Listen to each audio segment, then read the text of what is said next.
Okay, good morning everyone, and can I welcome you to the third meeting of 2020 of the Social Security Committee, and can I remind everyone present to turn mobile phones off or put them to silent mode so they don't disturb the meeting. We've one apology this morning. Unfortunately, our colleague Shona Robinson won't be able to be with us this morning, and we move to Agenda Item 1, which is decision to take items in private. The committee is asked to agree to take Item 3, consideration of evidence to be taken in private. Is the committee agreed? Thank you very much. Move now to Agenda Item 2, the Scottish Child Payment.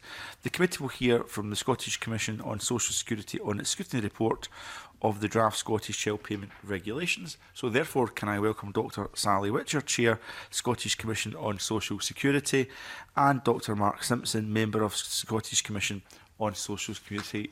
Good morning, both of you, and thank you for coming along here this morning. Dr Witcher, you've got some opening remarks for the committee, which we're very grateful for, and then we'll move to some questions. Thanks. Thank you very much. Good morning, and thank you for affording us the opportunity to provide evidence on SCOS's report on its scrutiny of the Scottish Child Payment Draft Regulations. The Social Security Act requires the Commission to have regard to the social security principles and relevant human rights instruments in preparing reports on draft regulations. And there is no doubt that the Scottish Child Payment has significant potential to contribute towards various social security principles and human rights goals, particularly concerning the reduction of child poverty. There seems to be very little, if any, opposition to the policy principle of establishing the payment. So our focus, and that of stakeholders more widely, has been on ensuring that the regulations mean the payment can be delivered in the most effective, efficient way possible to the benefit of the greatest number of eligible people. We have aimed to produce a report that provides a constructive, balanced approach, setting out a series of recommendations for the Scottish Government that we believe could help to better realise the payment's potential. So in my opening statement, I will explain the rationale behind some of our recommendations and make a few remarks on our approach to scrutiny and our continuous search for ways to do that better. We have recommendations that span specific operational issues, areas that would benefit from greater clarity, and some that take a longer-term, bigger picture view. All this is done in accordance with our scrutiny framework, which fleshes out the implications of the principles and human rights and thereby supports the process.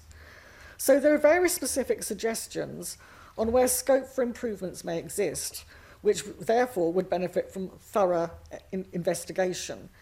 Examples of this include ensuring continuity of the payment to families where their children turn 6, giving claimants a choice of more frequent payments, and considering the desirability and feasibility of a tapered withdrawal of the payment.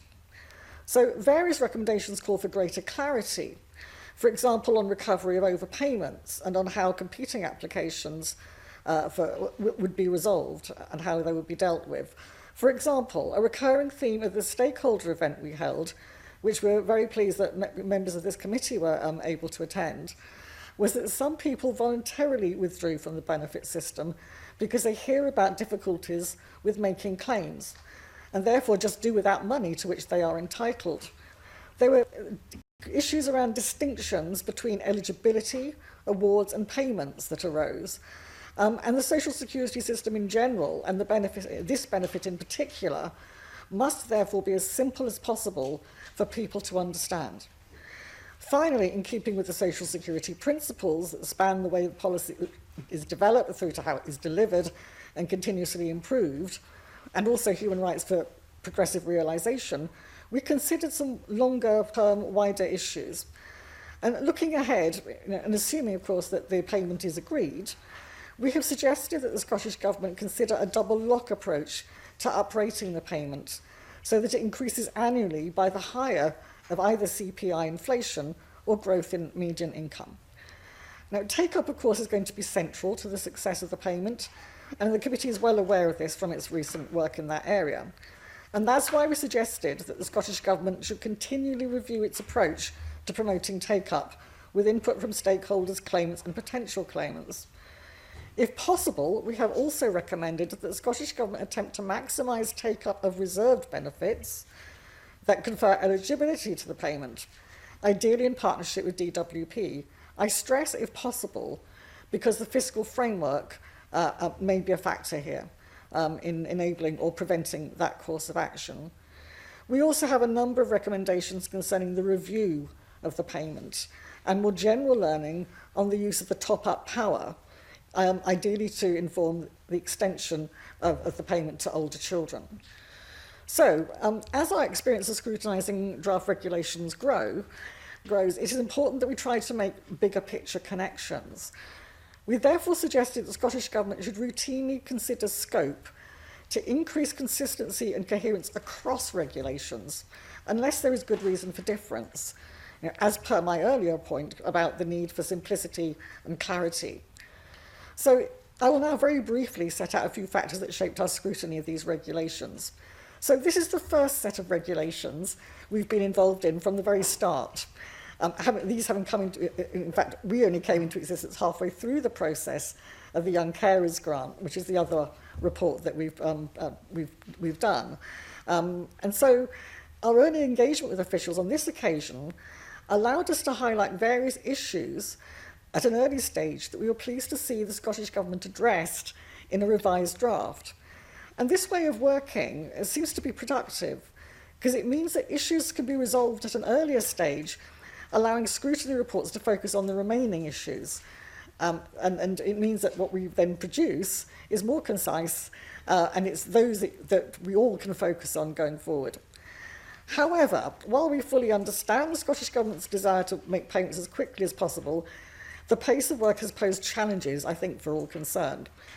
So I'm pleased to say, Convener, that we are meeting the Cabinet Secretary 1 week today to consider some of the lessons learned from our consideration of these draft regulations. This is still the whole thing, a new process for everyone, including this committee. So it would be interesting to see the impact of the committee discussing our report on this occasion at an earlier stage, while the Scottish Government is still finalising the regulations. So Mark and I would be happy to receive any general feedback on our approach to scrutiny as well. And as members are aware, the Scottish Government has asked us to comment on 2 further provisions. So we intend to do that by the 10th of February. So to conclude, Convener, while scrutinising regulations may feel like a somewhat dry and technical exercise, we will never lose sight of the human impact. The payment has the potential to change lives in ways that many people, perhaps in this room, will not have experienced. It may make the difference between a child going hungry or not. In the words of one parent we spoke to, the success or failure of the payment will ultimately be judged according to its impact on the day-to-day lives of individual children who benefit. And that sounds to us like a very reasonable test. Thank you. Thank you very much, Dr Witcher. And let me put on the record the strong engagement our committee has had with yourself and your team at SCOS. It helps us with our understanding of the wider issues, and events like this are invaluable for us. We'll move to questions now. First question from Alistair Allen. Thank you very much, Convener. One of the things you said there just now is that some of the scrutiny can seem like a dry exercise, but you say it's a very important one. And I wonder, do you feel that the level of consultation, the level of engagement meets the test that you've set yourself, or that we've all set ourselves now around new benefits, that they should be designed on the basis of evidence? I think we would say to that there is a strong evidence base in terms of the analysis of the implications of different options. So of that type of evidence, there is good quality evidence. In terms of who needs to be involved in this, I think the Scottish Government did well to involve a number of very important people and key voices within a relatively or very short period of time. But that isn't to say that there isn't more that could usefully have been done had time been available. And I think in particular, there may have been scope perhaps to find out more from people with lived experience, from parents, in particular where there were trade-offs to be made, and to get views from them about whether the trade-offs, the judgments, were ones that they would work best for them. So there's always going to be more consultation you can do, and clearly we felt there was more to be done because we held a stakeholder engagement event, and we found that very helpful to the process. So I suppose in sum, I think that what they did, generally what was feasible. I don't think that there would have been capacity within the tight timescale to do a lot more, but where there's a weakness potentially is with regard to people with lived experience and the possible role they might have had in clarifying whether the trade-offs that appear in the policy judgments about which course of action to take, that could have been helpful, I think. You mentioned there that the trade-off, as you put it, between doing things quickly and doing things with a maximum scrutiny. I wonder, given the relative speed that the government seems to want to introduce the new payments on the basis of, do you feel that there's an understandable motivation in that, wanting to help as many families quickly? Do you feel that there's anything about the pace of the introduction that they may want to reconsider in future, or may cause them to give pause to reconsider, or are you happy with the pace of implementation and progress? Well, I think everybody would understand the desire to get money to people who very, very much need it as fast as possible. But there's inevitably going to be trade-offs there, and this is an example of the type of trade-off where you know, there are judgments to be made, and those are largely political judgments, ideally informed by what people who are on the sharp end of it, or would be, have to say about what's going to work best. And I think what it highlights in some ways is that there are, within the principles, there are tensions between them. In as much as here, we have tensions between the principle E, which is about poverty reduction, and it's kind of come a bit maybe at the expense of principle F, which is about designing with the people of Scotland. So there are trade-offs to be made, and there are, yeah, I mean, it's also because this is such a very new process. The whole top-up thing is very, very new. It's uncharted territory. And so there are unavoidably some risks. But it is, as I say, a political judgment as to whether the balance of risk is right. But we would fully understand the importance of getting payment to people as fast as possible and would support that aim. Can I come in on yes, Mark. briefly? Yeah, and I would add a further principle into the mix with that discussion from Sally, that the aspiration to continuous improvement, you know, that it very obviously applies to the benefits themselves, but it equally applies to the behind the scenes stuff and to the process of how the benefits are actually introduced. So there's always going to be learning on that front. You know, we're still at a very early stage of social security devolution, so I think continuous improvement of the process as well as the system is something to aspire to. Dr. Simpson, my apologies. I should have given you the opportunity to come in rather than having to kind of fight your way into the evidence session. So No please problem. just catch my eye. Please continue to do that when you something you need to put on the record, Dr. Allen. Yeah, just finally, Convener, really just to ask a bit more about the draft regulations published in October and what state they were in, or how far advanced they were, and again how that fits into this process. You've indicated it's a new process of scrutiny. How do you approach draft regulations, and in this case, were they adequate for your purpose? I think what we would say is that they were adequate for the purpose of consultation.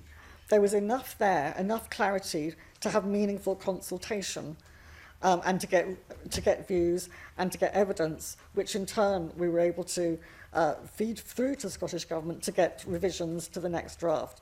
So they served that purpose well. However, had that been the set of regulations that we were doing our final scrutiny, our thorough scrutiny on, they would not have been fit for that purpose. So one possible scenario is that we get into, if we're going to adopt this iterative way of working, is that we have a, if you like, a consultation set of regulations at a relatively early stage. They do need to be sufficiently developed so that you can do meaningful consultation, and I think these were.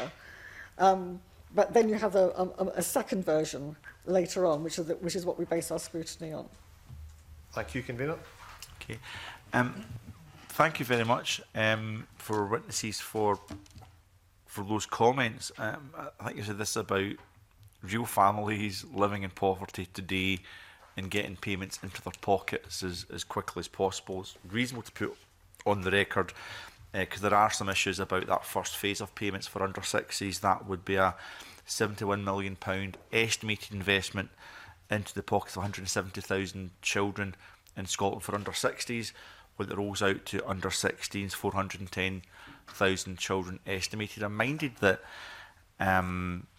that's families that are very much reflected in the SIMD statistics that come out just the other day. So whether it's in my constituency, places like Wynford, Milton or Possil, which unfortunately featured as having significant deprivation, and Dr Witcher also mentioned benefits uptake campaigns, and this committee has got an ongoing inquiry into relation to that. Do you think there needs to be a focus by both the Scottish Government and the UK Government to maximise benefit uptake, driven first by that SIMD data in the types of places I mentioned, because that can then lead to the passporting or automation of benefits to make sure we get the 170,000 children that I just referred to that are under 6 to get that money as quickly and speedily as possible into the areas with greatest deprivation.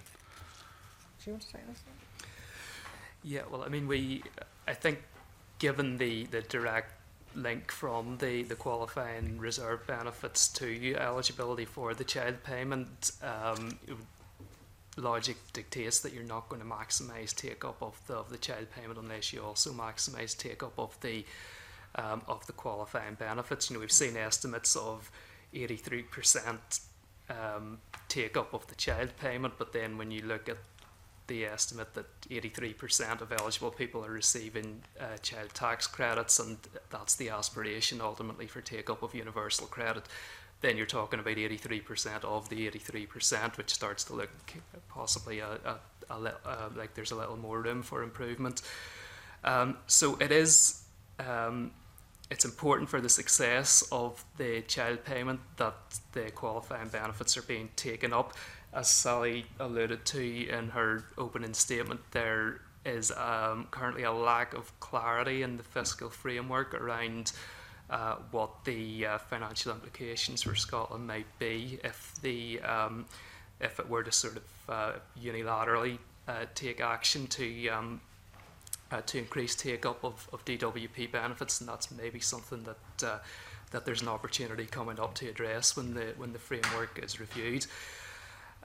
In terms of targeting of take-up campaigns, there's always going to be limitations and resources. Arguably, it makes sense to focus them where they're going to make much impact.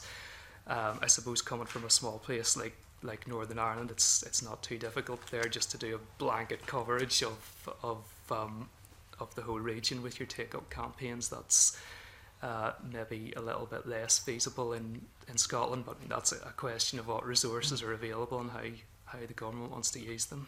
Okay, that's helpful. I was just minded that SIMD is so granular in the detail that it gives. Perhaps we need that kind of ground campaign focus to actually go into communities to maximise benefit uptake, including universal credit, which is essential to maximise the uptake of Scottish child payment, hopefully in partnership between both the Scottish and UK governments.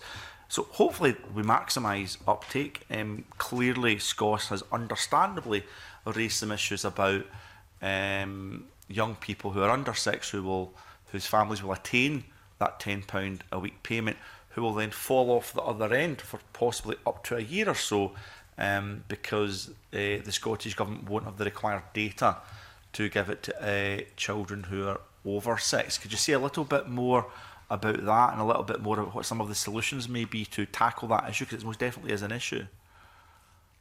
Okay. I think this is a good example of where getting some views from people who would be affected would have been valuable. It is the case that international law permits progressive realisation, and there are clear arguments about it's better, if at least some people get this money rather than none at all. And we're talking a period of time where people who otherwise would get money would not have got it. So ultimately, it's about getting as much money to people as you can get as quickly as you can. So that's probably the starting point. Mark may want to say a little bit more about some of the issues around equity considerations here for children who attain the age of 6, and the fact that those above that age would get it, perhaps, if ways could be found to continue it, whereas others who had not got it initially would not get it. I mean, the reality is that there's a lot of inequity built into this anyway. I mean, this is already uneven. And if the argument perhaps is that either some children get it or none of them get it at that age group, probably the best solution is that some of them get it. But clearly it's not ideal, and I don't think anyone would argue that it is. Mark, do you want to say more? Yes, I think just to pick up where Sally laid off, I note that the Scottish Government has talked about the possible development of a two-tier system if there is provision made for a run-on payment for children who turn 6. And as Sally stressed, there's already a two-tier system. There's a two-tier system whichever way you look at it. It's just a question of where you draw the line. Is it children under 6 and children over 6, or is it children who were under 6 when the payment was introduced and those who were over at that point? So there's there's a political judgment to be made there. Obviously, I mean, we understand that there are practical details in terms of getting the data for the older children from DWP.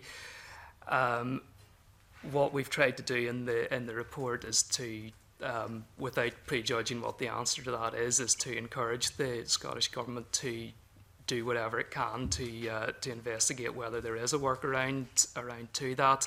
If there is a means, a satisfactory means that isn't too administratively onerous on either the claimant or on Social Security Scotland, of demonstrating continuing eligibility after a child turns 6. They may look into that and say yes there is. They may look into that and say that there isn't. But the important thing is that we do our best again to maximise the number of people who benefit from the payment. That we all understand if it can't be done, why it can't be done. The key thing is we need to be absolutely convinced and persuaded that this has been thoroughly looked into. I mean, just common sense can be a dangerous thing in these situations, but if DWP knows the cohort that are under 6, you wouldn't think it would be too onerous on DWP to track them through over the next 12 to 18 months or whatever the time period would be, and if there was a change of circumstances to flag something to trigger those change of circumstances back to Social Security Scotland. Now that's using common sense, but sometimes when DWP and IT systems come into play, the system isn't as intuitive. It's quite an old system they are using, but something as straightforward does that seem as if something that could at least should have been investigated, for example? Yeah, logically it appears that way. What appears to be common sense isn't always feasible in practice, though, so it does need to be investigated. And it has to be remembered that there's a big risk here, because if the Scottish Government were to make a lot of payments to families where it turned out that there wasn't sufficient proof of entitlement to the qualifying reserve benefit, then it could be that it had made payments that it had no power to make within the devolution settlement. So it's understandable that they want to be clear on that point. Yeah. But just to reiterate, we want to push them to make sure they've done all they can to investigate. But that's not just a constitutional issue, that's an overpayment issue in theory, which creates a whole other set of problems. But can I just check the underlying position of SCOS, if you have one? If a workaround could be found, and perhaps it can't, if a workaround can be found, that would still be preferable to no workaround at all, on the basis that it might not be possible to pay other families whose children are 6, who at that point would otherwise qualify for Scottish Child Payment, but we have absolutely no way of knowing that they qualify for it. So that disparity that the Scottish Government talks around, about some 6-year-olds getting it and some not getting it, if we find a workaround, would that be preferable despite that disparity? I think the fact that some children get it is worth that. I mean, it's important. If there's an opportunity to get money to families who desperately need it, even if we can't get it to all of them, it would be good to get it to some of them. However, it is also the case that through the investigation, there may be, again, trade-offs to be made that that means that that transpires not to be desirable for reasons at the moment we're not aware of. So that is, I think, our position here. I think that's really well made. That's it from my constituency. This child payment will literally change the lives of some kids. So why would I not to maximise the amount of families that can benefit from that? Yeah, absolutely. Pauline and out to Mark Griffin, and after that as well. It's just a quick supplementary, Sally.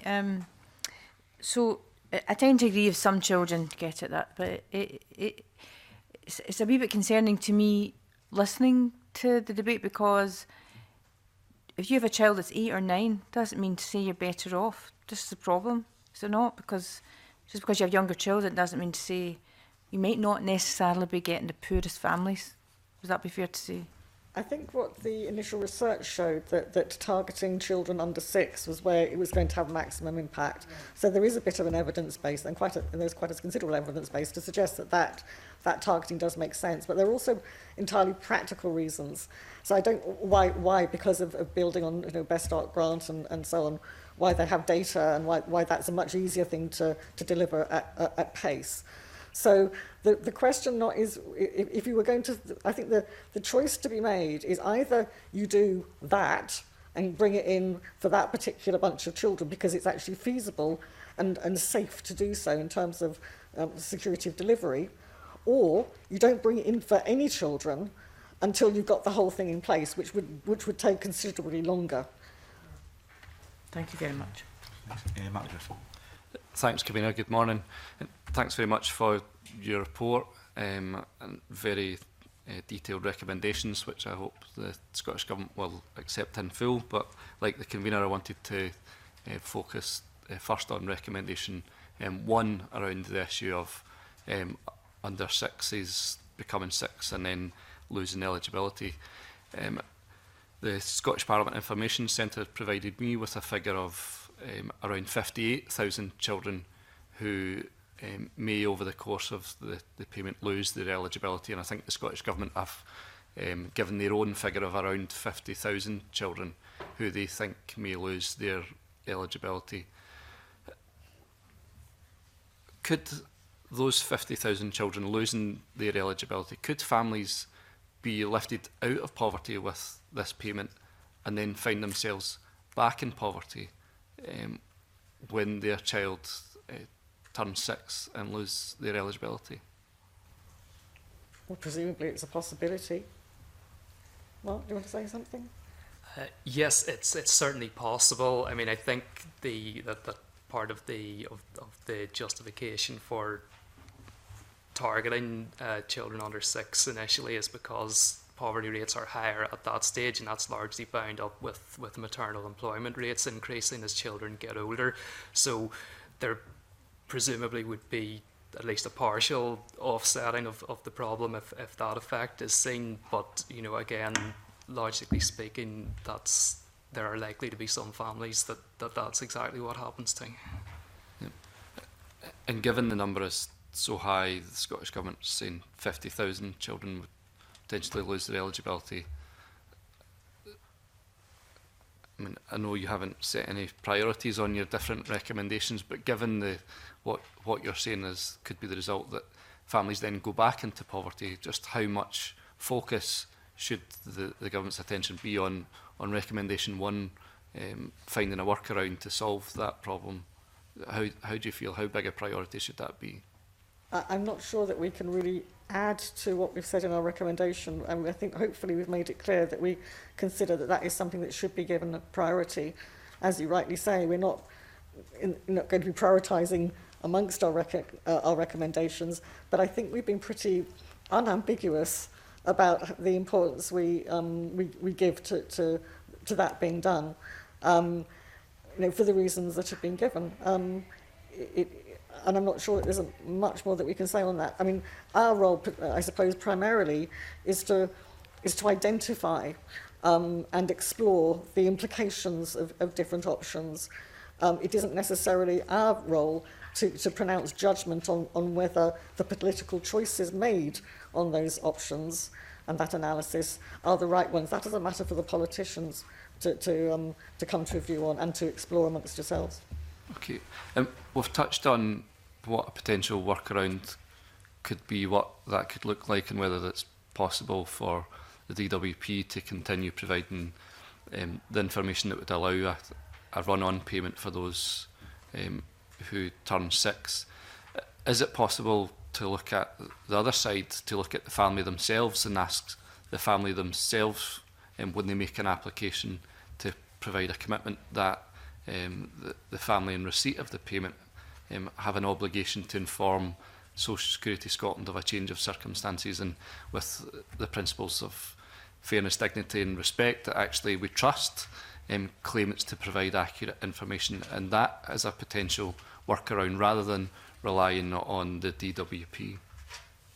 Mark, I have something to add in there, but I think in principle that is certainly, you know, the role of the families receiving the benefit in providing that information, and the onus on them to do that is certainly something you'd want to explore.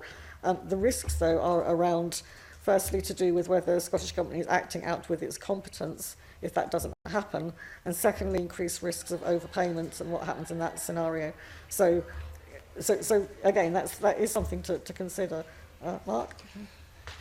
Yeah, I mean, it's not for us to prejudge what a workaround might look like, but there are certainly various options. One would be that the information would come from DWP, but I would imagine that the implication, that the implication is that if that information were available from DWP, we wouldn't have this problem in the first place.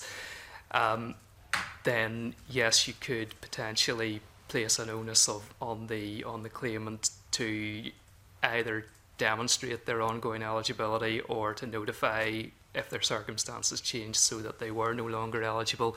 It does create the problems that Sally has highlighted, along with just adding to the complexity of the system as a whole. So I mean, there's some of the reasons why, you know, the recommendation is not to do this, but to investigate the feasibility. And what is your view on, you've talked about the balance of making sure some families in poverty get this payment would be a priority. What is your view on a potential workaround increasing the risk of overpayment balancing against 50-odd thousand children potentially not getting this payment?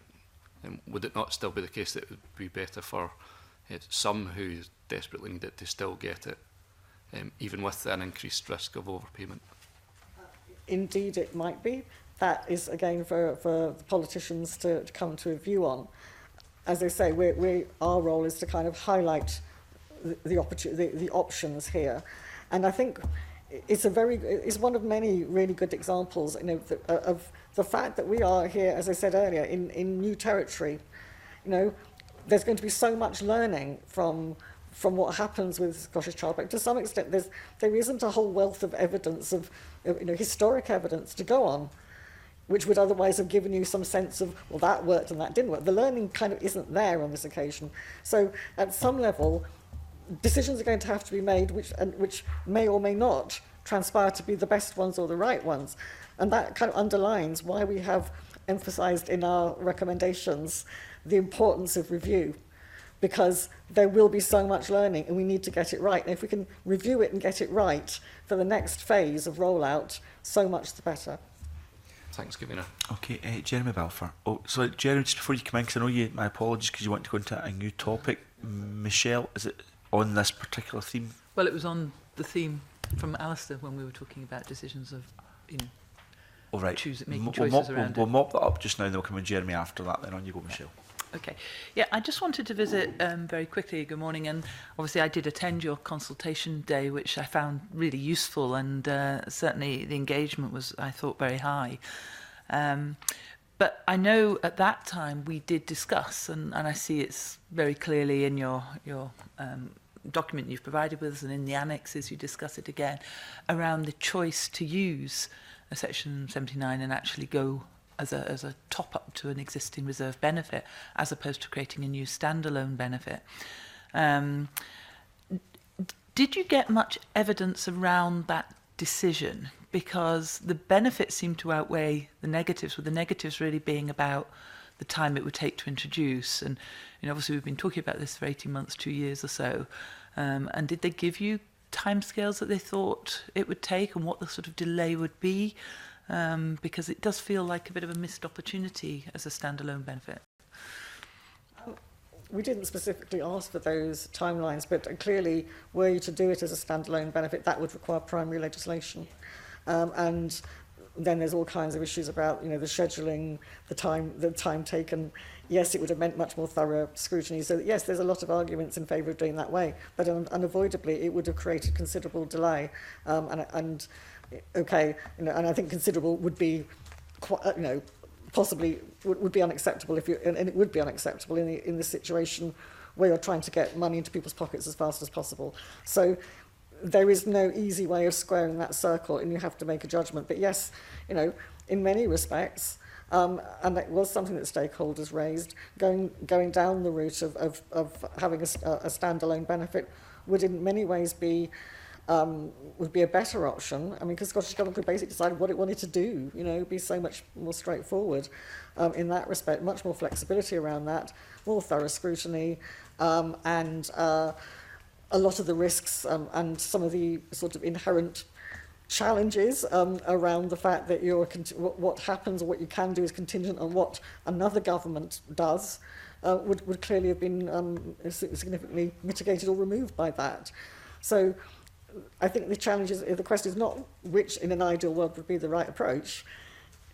The challenge is what in the situation we're in and what we're trying to achieve is going to achieve that most effectively. And that was clearly the judgment that was arrived at. Thank you. Okay. Jeremy Balfour. Thank you, Convener, and good morning. Can I thank you for your work you've done on this? I certainly find it really helpful. And if it's a kind of case study of going forward, I would encourage you the way you've done it. For me, it's been really, really helpful. I would just like to kind of ask a few questions just around the process of getting the application in and what happens once the application is in. So I think you highlight a few points within your report around that. Maybe you could just go into a bit more detail. I think you say at one point there needs to be clear guidance on how you complete the application. And I wonder if you could maybe just say that one of the things that we've been very keen on as a committee, and I know Scott's Government are very keen on, is that the process itself doesn't put people off. I'm just wondering if you could maybe outline a bit more about that.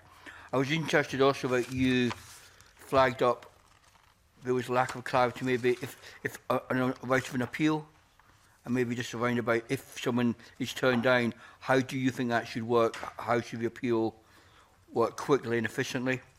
And then my final one is around the eligibility date.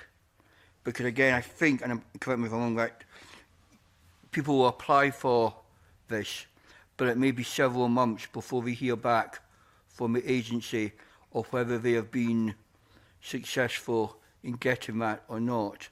And clearly people may think, planning ahead, I know I'm going to have that money coming, but then maybe turned down. And is it your kind of thinking that there should be a quicker turnaround by the agency from when somebody applies, we should hear within a kind of 4 to 6 week period, not months afterwards? So those are kind of 3 questions around how it's going to work in practice. Thank you. Thank you. If I make I'll make a few remarks, but I'd ask my colleague to address the issues that Jeremy Balfour has raised. As far as we're aware, there's quite a lot of user testing going on at the moment around things like operational issues to do with applications and so on. We don't have the results of that, but it does. That is likely to be invaluable in getting that right. When it comes to eligibility dates, there is a proposal that initially, when it's introduced, that there should be a gap between when people apply and when people get paid. So if that's what you're discussing here, for practical reasons, there's likely to be a whole enormous number of applications very early on, and it's just about, so there's some practical issues there around how that's processed in ways, and people managing some expectations about how quickly this can be delivered with a new system. So I can see that there are some arguments in favour of that, but it does raise a whole load of other questions which we expect will be addressed in the next set of regulations, the supplementary set that we will be asked to comment on. So we haven't seen those yet.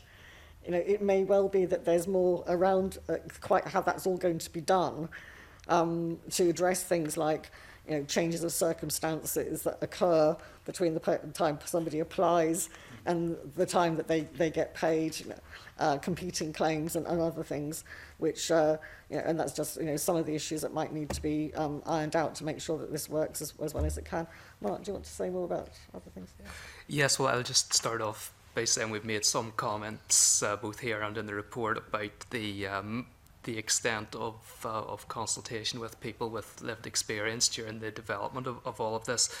I think we discovered during the scrutiny process that the one area where this does seem to have been ongoing has been around application processes, and we're not clear what the outcomes of that so far are if any, but it's clearly being worked on in some fashion, and rightly so. So we can only keep an eye on things to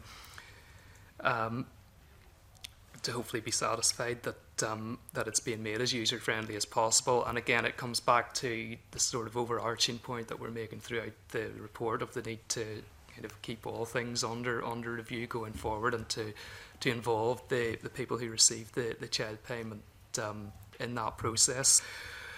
I think as far as appeals go, for the most part, the Act and the regulations are reasonably clear about the process from determination to redetermination to appeal, if that's necessary. There's obviously a need to make sure that that's clearly understood by applicants, and I guess the advice sector possibly better placed than us to comment on whether that proves to be the case in practice going forward. There was maybe a slight grey area that we picked up on going through, which surrounded the recovery of overpayments. And it's relevant to some of the previous points that have been made that have touched on overpayments as well. There is a power to recover those from the claimant. There's also this kind of parallel policy intent that overpayments will only be pursued when it's reasonable to do so, and where there is no fault on the part of the claimant. We don't know yet what that means in practice, and it's important that that's clarified both in the guidance that decision makers receive, but also in the information that applicants and advice providers receive. And then going on from that, there's this sort of slightly different review process that appears to be envisaged when the recovery of an overpayment is challenged. And it's not necessarily wrong that there should be a different process for that, but it does need to be clear that that is independent, that's sufficiently independent from the original decision. Again, that's something that we and others will undoubtedly be keeping an eye on. I would just say it's just a risk because of how the system is being set up, that I make an application, and because it's going to be several months then before I get my payment, that my circumstances could change within that. And I suppose the question is, how then do I let the agency know that? And then how do the agency process my claim? So I may be entitled from a date of claim for 2 months, but beyond that 2 months, it just seems to me very bureaucratically messy and is open to misinterpretation by claimants and by the agency. I mean, is there any way that from the evidence you've taken, this could just simply be a bit more tidy and a bit more clear? Well, I think these are all good questions, and they're questions that we may have as well. But we need to wait to see what the regulations, which will be about commencement, have to say on this, because these are the kinds of issues which we would hope would be addressed in those regulations. It's then a matter of whether we feel that they've been addressed sufficiently. But I think that's kind of, until we've seen them, that there's a bit of a limit to what we can say about whether that's, those issues have been A, acknowledged, and B, the mechanisms are in place to mitigate them or prevent them from arising. We simply don't know. And to an extent, some of those issues may be reduced or eliminated if in the future it is possible to automate these processes to a greater extent. I think we picked up on one of your points, but maybe from the opposite direction in the report. I think we were thinking more about people who applied, were ineligible, and then their circumstances changed so that they became eligible. I think we made a point in the report about the desirability of making sure that an award can then be made without a repeat application. But you're probably correct to highlight that it's, you know, it works the other way too. I mean, if the change is that they're no longer eligible for the qualifying benefit, then hopefully that information can come from DWP. But there may be other changes where, as you say, the onus is a bit more on the applicant, and Yes. there is potential for issues there. There is the question about how applications, application determined where an application isn't necessary. So determinations without application, how those get dealt with as well. You know, and again, that's a wider question, particularly in the context of competing claims. But again, you know, how that's going to work within the initial phase and the gap between, you know, claim and payment is unclear. Okay, thank you, Karina. Okay, Holly McNeill. So thank you for your list of recommendations. I think they're extremely helpful and very sharp in terms of observations. And I wanted to focus on a couple of issues that I just wanted to further opinions on, if that's all right. So I was checking there about to who the payment is made in relation to child tax credit. So in the case of child tax credit, it's paid to the mother. The priority is given to mother where they live together. But if they live separately, HMRC will decide. So presumably they look to see who the main carer is, factors like that.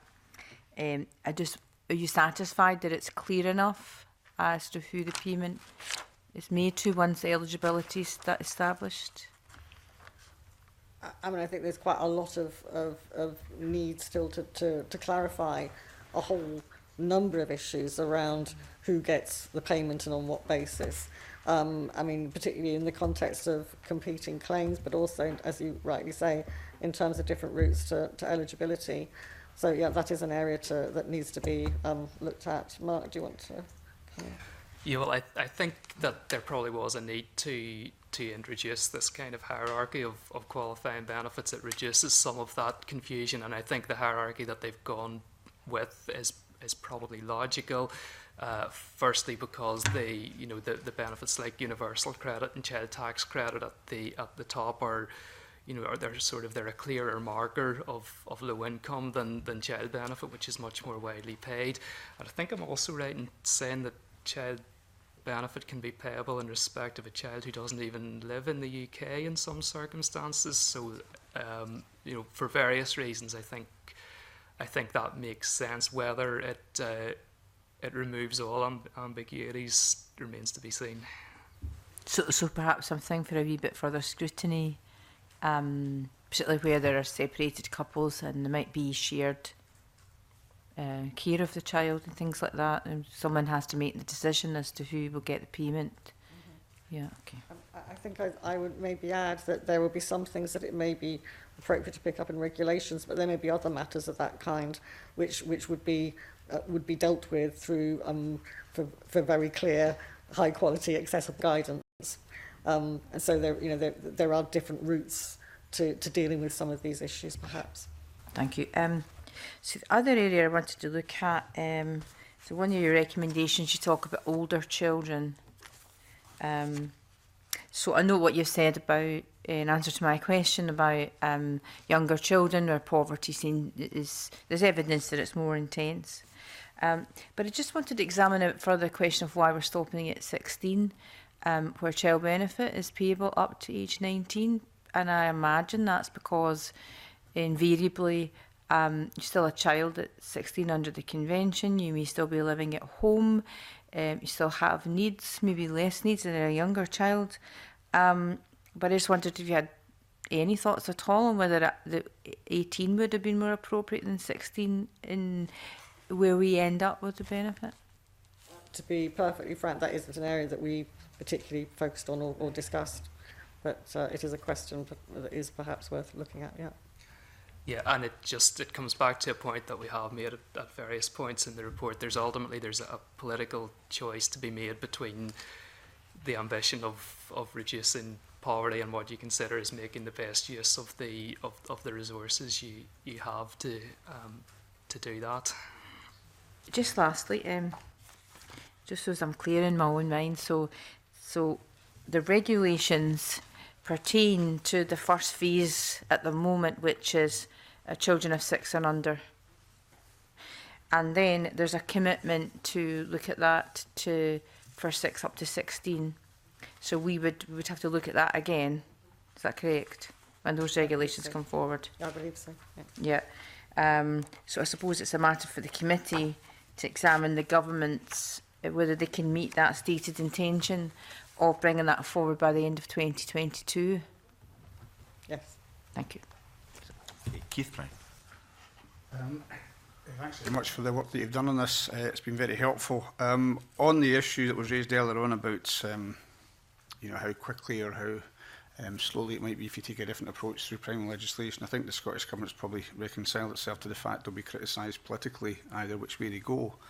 But on the issue of doing it in the way that's intended and the reliance on qualifying or passported benefits, we heard, I don't know if you saw it in the committee last week, that the DWP has no laid down strategy for encouraging increased take-up. It has done no research on how to increase take-up, and unlike Scottish ministers, it doesn't give itself an obligation to increase take-up. And given that, if we see continually lower levels of take-up of universal credit, is that not going to blunt the effect of this payment to the extent it relies upon that? The short answer is yes, it would. And that's why some of our recommendations, or one of our recommendations, is looking at the extent to which there is scope, without there being issues of detriment that would bring into play the fiscal framework, for Scottish Government through the requirement in the law to promote take-up of devolved benefits, to what extent that, and also in the Charter, there's reference to that as well. In fact, it goes wider in the Charter. They have an obligation to promote take-up more generally of assistance. Whether there is scope within their competence, without there being adverse consequences for the fiscal framework, for them to be promoting take-up of universal credit and reserve benefits as well. So that is an area that we thought it would be well worth exploring, because you're absolutely right. They can promote Scottish child payment, but unless people have got the underlying entitlement, they're not going to get it. There's also, I suppose, an issue about, because as the fiscal framework is concerned with there being no detriment to the UK government in terms of its expenditure, whether promoting Scottish child payment would actually have the consequence of increasing take-up of reserve benefits, and quite where that, what that in turn would mean. I think it's worth saying that we had a private session with people from the IFS, and they seem to reassure us on that issue. You've said in your report that this has the potential to beneficially affect levels and depth of poverty. I just wonder, when looking at alternatives, is there anything comparable, even if it's called something different, that's been done in England, Wales and Northern Ireland to this? I'm not aware of anything particularly, Mark.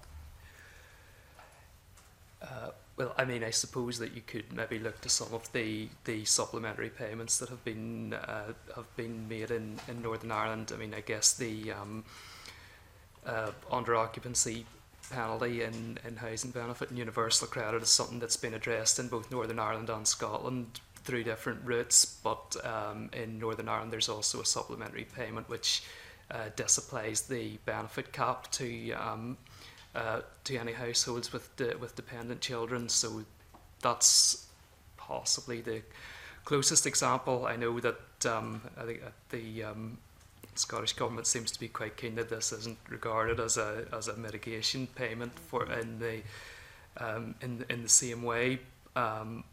but it's probably the closest comparator. My last point was just the convener mentioned the SIMD information that came out, and there's a ward in my constituency which is in the top 4 of the worst, along with, I think, one in Paisley, one in Greenock and one in Carntyne. So poverty is, as exemplified by that report, very present just now, and I just wondered whether you're able to do any kind of analysis, or it may be not within your remit, I don't know, on this idea of whether to do it quickly or to go through a prime legislation route with all the benefits that would have. Are you able to quantify, and I bear in mind the answer you gave to Michelle Ballantyne, where you've not looked at the length of time it might take, but quantify the benefit to people getting money in their pockets in that circumstance early on, given that poverty is here now, and if you were to wait a number of years beyond the proposed route that the Scottish Government's taken, the effect that would have on those families? Well, Mark may be aware of research evidence that supports that. I think one of the things, though, that there is research evidence about is the importance for later outcomes of early intervention. So there is research evidence to support the need to target younger children in particular. Beyond that, I think that would be, it is, I mean, the Parliament, as ministers, have the power to refer to us, you know, the task of looking into particular topics. I would, with a plea, issue a plea that you don't do that right now, because we are rather busy with other rather pressing matters and a series of various regulations. But that, you know, that's probably as much as we can say about that at the moment. I mean, there are always, you know, there are issues, and maybe this is an issue for take-up strategy as well, as was kind of alluded to, I think, earlier on.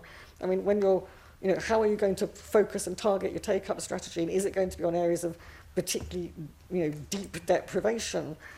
Is it going to be about seldom heard groups, more marginalised communities? I mean, there's a lot to consider, and that's why we were very keen to emphasise the importance of involving third sector and community organisations in the development and the ongoing monitoring of take-up. Mark, do you want to say anything about research you're aware of? Yeah, well, I mean, I think the Family Resources Survey and the Households Below Average Income reports after the payment has been introduced will answer that question much more neatly than we're able to at present, and we'll certainly be watching those sources closely in our future work when we come to think about things like charter compliance and so on. Thanks. I think that's a very interesting point. I think Keith Brown was looking at another aspect of how SIMD could be used. I was more talking about how uptake could be increased in areas that have got that entrenched deprivation. And Keith Brown's talking about impact of the policy in those same areas. And I'm conscious the data that Dr Simpson refers to that will be gathered may not look at that granular impact on specific communities, but there may not be a positive impact in certain communities. I look at communities in my constituency, and to them it hasn't really mattered over 50 years what government's been in charge. That entrenched poverty has endured, and we're all doing the best we can to tackle some of that. So I would be really interested to know, I think Keith Brown's alluding to the same thing, about how we can measure. We'll look at citizens' income here as well, but how that we can map out some of the impact in areas with enduring poverty, because there may be a benefit not just on the families with children, but on the area more generally. And do you think that would be an area that I'm not saying Scotland should do it, but that would be an area with maybe some interesting research would be very helpful? I would say that this underlines the importance of review, and we know the Scottish Government is committed to review, but what we don't know at the moment is precisely what they're thinking they're going to review. And there'll be real merit in getting a clear plan of action, because I think the points you raise are extremely important. And there is obviously a link between take-up and impact, so you can't completely divorce the two, because if, you know, people who are most marginalised may be also the people that are most difficult to reach, to communicate about the fact that this payment even exists. So you can't split them up, I don't think, very neatly. But these are really, in terms of learning, as Marcus said, we need to be getting things in place now that mean that this can be properly monitored and assessed, rather than wait several, even a year or two down the line and go, right, okay, let's now have a look. Let's work out now what's going to be looked at. Let's get the mechanisms in place for that monitoring and evaluation, so that when there is a review, there is a body of evidence that review can draw on. Yeah, and convener, I think you make a very important point, actually, because the Family Resources Survey will tell you to what the impact on the poverty statistics is, but it won't tell you what the qualitative impact on the lives of people who are lifted out of poverty or have the severity of their poverty reduced as a result of the introduction of the payment is. And that's certainly alongside the kind of the headline numbers that we would hope the government will be taking an interest in. And I don't doubt that some of my fellow academics with an interest in social security will be thinking about that as well. If I may just wind up on this, perhaps, to say this again underlines the value of different types of evidence, that you may have really solid research evidence, but what you also need to capture when you're looking at impact is the lived experience of people. And so it's about how you collect that, gather, engage the people with that lived experience, because you're only going to know whether it's worked or not, what impact it has had, by asking the people themselves. And therefore, if you're only looking at the statistics and that kind of data, you're not going to get that. And I think that would be, this is a really important intel to have when you're coming to review. As I say, the starting point was whether this works or not is going to be determined by the impact it has on the lives of the families, the children that benefit. And the only way we know that is by asking them. Okay, thank you very much. Alison Johnson. Thank you very much. Obviously what we want to do here is make sure this payment addresses poverty as much as it possibly can. And I think it's fair to say that the uprating of benefits is something that this committee has discussed frequently over the past few years. So I found the Commission's proposal for a double lock very interesting. And I'd just like to, I presume you would believe that if a double lock isn't there and benefits lose their value in the way that child benefit did over a period of years, this is not going to help matters to the extent that we all want it to. Yes, I think the issue about uprating is, the Scottish Government is very clear that the purpose of uprating in general is about maintaining value. Now, in this particular case, the Scottish Child Payment is very specifically targeted at tackling child poverty head-on. In fact, I think that's the opening statement in the policy position paper that was recently published. Now, the way that child poverty is measured, relative poverty is measured, is with regard to income. And therefore, if you're trying to kind of tie the impact of this to the measurement of child poverty, is going to help you if you have the same method of uprating, or at least a much more similar method of uprating to the one you're using to measure the outcome. If you see, does that make sense? So if you're using income in terms of median income when it comes to uprating as a measure, potentially, and you're using median income as a measure to gauge relative child poverty, that's going to help you.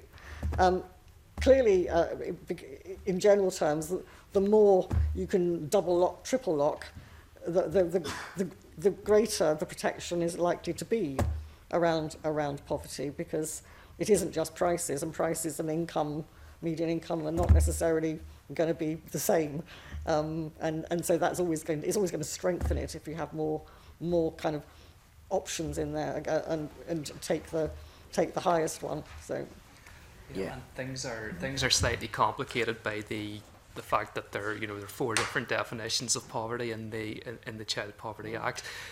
If the policy intent was to reduce absolute poverty as it's defined in the Act, or material deprivation, then inflation would be absolutely the right measure to achieve that. But the stated policy intent is around relative poverty, and as Sally stressed, that's assessed with reference to the median income. So there's, it does create a case that's a suitable benchmark for your uprating. That's very helpful. Thank you very much. Another situation that you outline that might mean the child payment is, well, it's unable to have the effect that we want to see, is where you outline a situation in which the recipient's claimant commitment could require them to seek work or increase their hours, which would result in them losing the child payment. And in either case, the recipient would lose income. So a real catch-22. Just wondering if you've any understanding of how common a situation that might be, and whether the Scottish Government is aware of this and working to address it. Can I just clarify, are you talking about the potential cliff edge effect here? Yes. Yes, I mean, it is a kind of a logical consequence of the way that's structured, and that's why, but there are potential implications for the automation of payment. I mean, you have choices here. You know, you can either have the same payment that's constant, which is going to, should, in theory, make it much easier to automate payment, which is going to help with take-up. So that's kind of one scenario. But then you might potentially get the cliff edge where, at its worst, that somebody's going to be losing a figure of, I think it's over £1,000, and particularly with people with more children, the bigger that cliff edge, that £1 increase in income, you know, the bigger the drop is going to be, because they would cease getting Scottish Child Payment. But there are complexities built into it.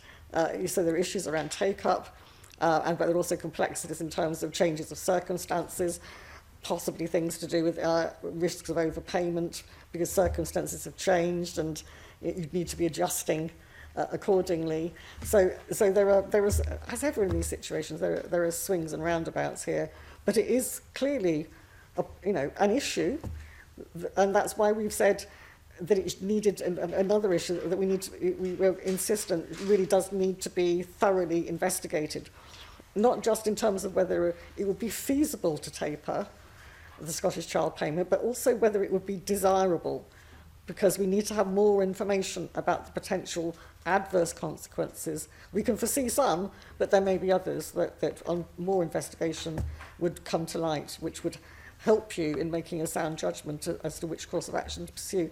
And it is one of those things which, again, it would be really helpful to kind of gather information on. So how many people were affected by this? You know, and if that is something that you should be reviewing or could be reviewing, ideally before you introduce the next phase of the Scottish Child Payment. Can I ask one more question? Yeah, of course. Dr. Simpson wants to add something, but yes. Come in on that. I mean, in terms of the specific question about how many families are likely to be affected by this, we don't have that information. We have the rather dramatic figure that the Resolution Foundation came up with, which says that a £1 increase in pay could result in the loss of £1,600 of Scottish Child Payment. I think that was based on having 3 children, possibly. But I mean, I wouldn't anticipate that that most people would be in that extreme situation. The reality is that you're going to be talking about people whose income fluctuates from month to month or goes up by more than that £1. So it is something for monitoring going forward. The trade-off between simplicity and avoiding the cliff edge is going to be a political call at the end of the day. But I would sort of flag that we're very much highlighting this as something to consider rather than something that must be done. I know that research I've been involved with myself has shown that that a lot of claimants value consistency over that kind of responsiveness. So there will be arguments in both directions. Thank you. You've recommended that the Scottish Government examine automating the payment, and the Scottish Government has said to us that it's nowhere close at the moment to being able to offer automatic payment, and has stressed the many complexities of making such a system work. Do you accept that argument that it's very difficult and that it's not practical to do so anytime soon? I suppose we would regard it with any statement made, which is, okay, so we would welcome to see evidence of that. Maybe we need to understand that kind of, we need to understand why that's not possible, a bit more about what the challenges would be. It isn't to say that it isn't a completely accurate assessment of the case, but it's just that we don't have the information. that would enable us to say with absolute confidence that it can't be done. So that's why we're asking for it to be looked at. Okay. Thank you, Convener. Yeah, Jeremy Balfour, I know you had wanted to ask a few questions Nope. about tapering. Is that kind of I've been covered by everybody else. Yeah, I'm done. Yep. Okay. Are there any other questions from committee members? Well, I understand you said you got a meeting next week with the Cabinet Secretary, so the process is ongoing. It might be worth maybe getting some final remarks from either one or both of you, because our committee is kind of taking the temperature of where we think SCOS is in relation to this, and I certainly wouldn't want to put misinterpret that, put words into your mouths. But what we really need to know is whether this is by and large positive or otherwise, and what you're seeking to do is improve it or enhance it, or whether there are some fundamental issues underlying this, just to kind of guide ourselves a little bit. So just to give, I mean, we'll obviously have our own deliberations and where we think the Scottish Child Payment is, but just very keen just to capture the mood more generally from yourself. So any closing remarks would be welcome. Certainly. As I've said at the outset, this is a very new process for all of us, and quite how we work together. It includes also how we work with the Parliament. You know, that there's and you're now doing your scrutiny differently at a different stage as well. So we're all kind of feeling our way a bit here. We're encouraged that the Scottish Government is committed to getting this to work as smoothly as possible. But there's going to be a lot of really valuable learning, inevitably, as we gather more experience. And I think we have had some experience through the Scottish Child Payment, which was shown all of us that, oh, well, if we did it like this, that's going to help maybe all of us as well. So there isn't a fundamental issue in that sense, other than the fact that we can see the merit in trying to just pin this down a bit, to kind of be clear. So SCOS is going to need this, with this kind of timeline. Scottish Government is able to provide this within this kind of timeline. Let's just kind of work out, you know, get it down on paper so that we're really clear about expectations and processes here. And it's going to be a continuous review. I mean, because we are each time, we're in incredibly early days here. You know, this is a really new process. There isn't really another body quite like us out there. So there's not a lot of learning to draw upon, which is very exciting. And you know, we certainly, I think, thoroughly enjoying the process of learning how to do this and finding ways that we can maximise value. So that's kind of where we're at. It's about, let's think about a protocol. We've already had some discussions, very positive discussions with the Scottish Government around that. Maybe it would be helpful to have almost like a three-way one, which shows where the Parliament fits in as well, and what, you know, to make sure that everybody's getting the right communications at the right time and such like. So I think it's something that we will, you know, as I say, is evolving, and the clearer we can be about it, the greater the benefits will be for all concerned, and the more smooth the process is likely to be. I think that's very helpful. Dr. Simpson, do you want to add anything before we close the evidence session? I think just to finish that you know, as we've stressed throughout the report, in terms of the principle of social security being used to reduce poverty in Scotland, you know, the introduction of the child payments clearly a positive step towards that. The recommendations that we've made are intend to make sure that that's achieved to the maximum extent possible. We don't have the answers to whether all the things we're suggesting are feasible. We don't even have the answers to whether all of them are necessarily desirable. But we want to make sure that these things have been fully considered. Well, thank you very much, Dr. Simpson and Dr. Witcher. You certainly helped us in relation to our scrutiny, so thank you for this morning's evidence session. We now move to agenda item 3, which is still the Scottish Child Payment, but this particular item we're taking in private, so we now move into private session. Thanks.